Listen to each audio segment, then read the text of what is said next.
Assalamu alaikum. My name is Abdul Khalik. Many of us, most of us, or maybe there is a very good number of the people, they are of the view that their childhood was a very bad one. Their childhood was a very unhappy one. They were mistreated. They were handled roughly. And they were not treated with love, care, and affection. Rather, they were abused. There is a good number of the people who think like this one. And although the child is long gone, childhood is long gone, but still they are unhappy. They were not as much in trouble during their childhood, but they are today very unhappy, very troubled. They are very unhappy and very troubled today, my dear friends and fellows. That is the case actually. This is the situation. My dear friends and fellows, this pain of the childhood, I think that is something really which makes our life unhappy for a longer period of time, for a very good period of time. And we keep feeling the pain, the trouble throughout our life.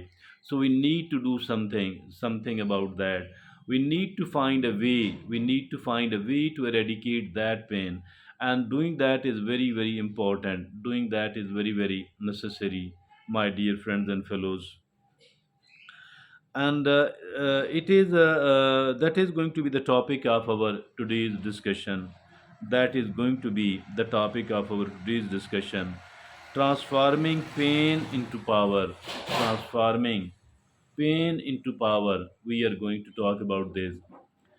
And if at all the pain is eradicated, if at all the pain is gone, obviously, indeed, that is a great achievement. It is a great success, highly beneficial. But if at all we have turned it, if at all we have transformed it into power, if at all the pain has been transformed into power, what more good could happen to us? I think that is something ideal, and that is something extremely beneficial, my dear friends and fellows. Since we are going to talk about this topic as far as today's discussion is concerned, and we are going to talk about eight ways to use unhappy childhood as fuel for success. Eight ways to use unhappy childhood as fuel for success, and transforming pain into power. That is something we are going to talk about. This is an article, very good article by Justin Brown. Justin Brown is a well known researcher and author in the North America. And let's look upon the eight ways to use pain into power, to transform the pain into power. First of all, it is embrace past. First of all, it is embrace past. So, embracing the past, can we do that? Can we accept it? I think if at all we are feeling the pain, the trouble, unhappiness, it is only because of one thing. That one thing is we have not accepted it, we have not embraced it. This is the reason that we are feeling pain. So, here, first of all, the author says, the writer says that embrace past. We have to embrace it. The author, the writer says, pretending that it did not happen or ignoring it, it's not going to serve the purpose at all. Rather, it's going to increase the confusion, it's going to increase the pain, and it's not going to serve the purpose at all. So we don't need to do anything like that. Rather, we need to embrace the pain, embrace the past, and embracing the past, that is really important. If at all we don't embrace it, I think we will not be able to move forward at all. And although, Ignoring or pretending that it did not happen will bring more confusion and pain. We can change the way we see it.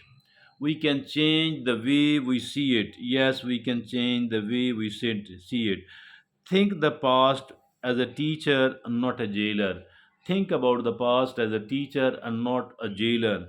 So that is the first thing, that we can change the way we look upon it. We can change the way we look upon it. Number two, flip the secret. Flip the secret. After accepting the past, it's time to change how you viewed it. Instead of viewing you your childhood as a time of pain and suffering, try seeing it as a chapter that made you stronger and more resilient. Flip the secret. After accepting the past, it's time to change how you view it. Instead of viewing your childhood as a time of pain and suffering, try seeing it as a chapter that made you stronger and more resilient. Yes, we need to take it as something. We need to take our childhood as something which made us stronger, which made us more flexible, more resilient. After every setback and failure, we can bounce back and we can retry. Ultimately, we succeed in most of the items, in most of the attempts. Why? Because we are resilient enough. Why? Because we are flexible enough. Why? Because we are stronger enough. Why are we stronger and more resilient? It's only because of one thing, and that one thing is our rough childhood. So the rough childhood, the so-called unhappy childhood, that was actually a teacher and not an enemy, not a jailer at all. Flip the secret, taking it as something which made us flexible, which made us stronger and more resilient. Number three, find your passion. Yes, finding our passion, very very important indeed. What is the passion? So there are two things. One thing is the hobby, one thing is the passion. Hobby is a something which is just a pastime and you feel good while doing that. But as for the passion is concerned, passion means something you want so desperately, something you love so desperately. So, this is your passion. I think that we should find our passion. Finding our passion is very, very important. And failing to find our passion, I think that is very painful, because the passion become the purpose of life. Passion become the purpose of life, and in that passion, I think that we are busy. We are so deeply busy that we don't find the time to think about anything else, because we are busy following, pursuing our passion. The passion become the objective of life. The passion become the manifesto of life. The passion become the purpose of life. If at all there is a purpose in the life, we can live happily, we can live very well. Find your passion, whatever it is. It could be like painting, writing, it could be like writing the poetry, it could be singing, it could be dancing, it could be traveling, it could be anything else.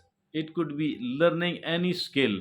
It could be anything else, whatever. It is different from person to person. So everybody's passion is different. You need to find your passion. I need to find my passion. Every passion is equally important, equally useful. Find your passion and find and pursue, find and follow your passion.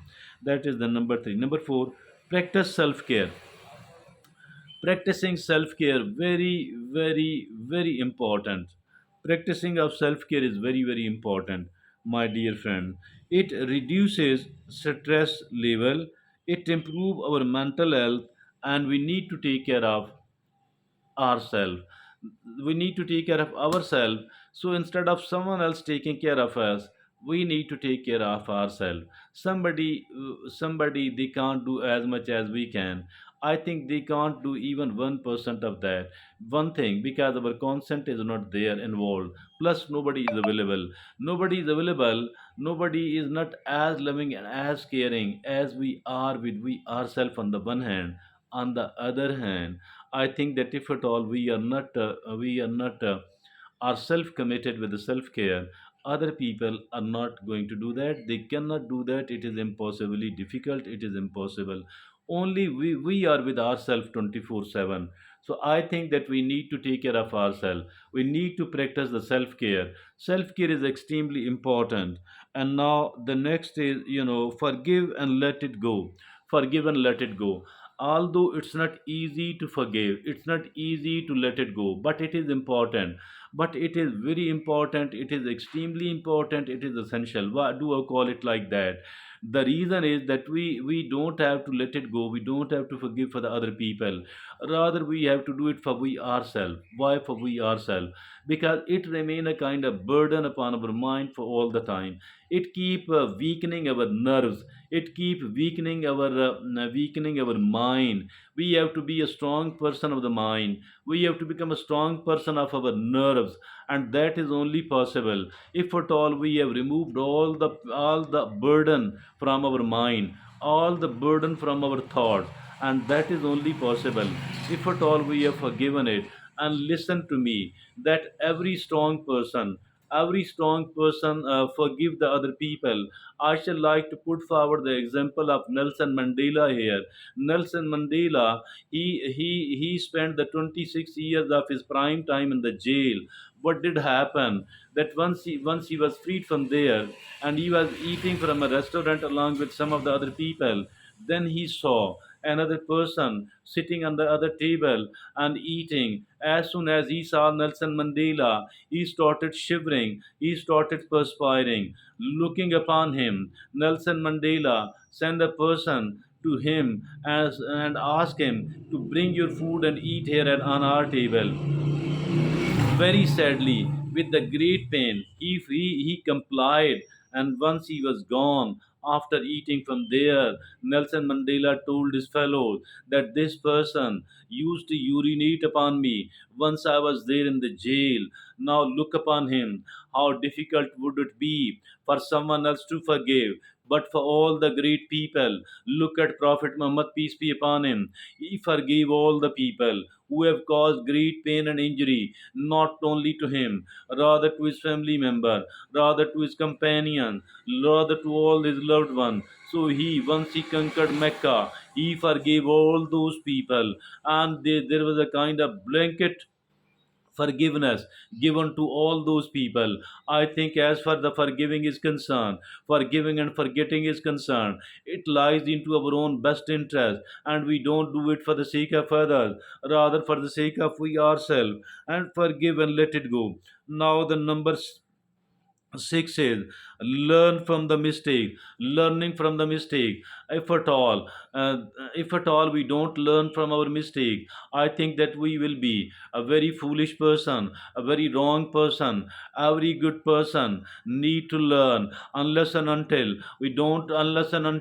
we do learn from our mistake, we are not going to improve at all. Anybody and everybody who want to have a kind of constant improvement in their life, all what they needed to do is that they need to learn, and they need to learn from their mistake. And now the number seven is seek sport. Seeking sport is very important. We need to seek the sport from the professionals. We need to seek the sport from our friends and family members. I think this emotional sport, this moral sport, that is something very valuable, and it makes us further stronger. Seeking of the sport, I think we must not hesitate to do that, because hesitation to seek the sport from the professionals, from the friends, from the family members, from the loved one, I think that is mere foolishness. And by not asking them for help, we are making ourselves weak enough. And now the last is stay positive.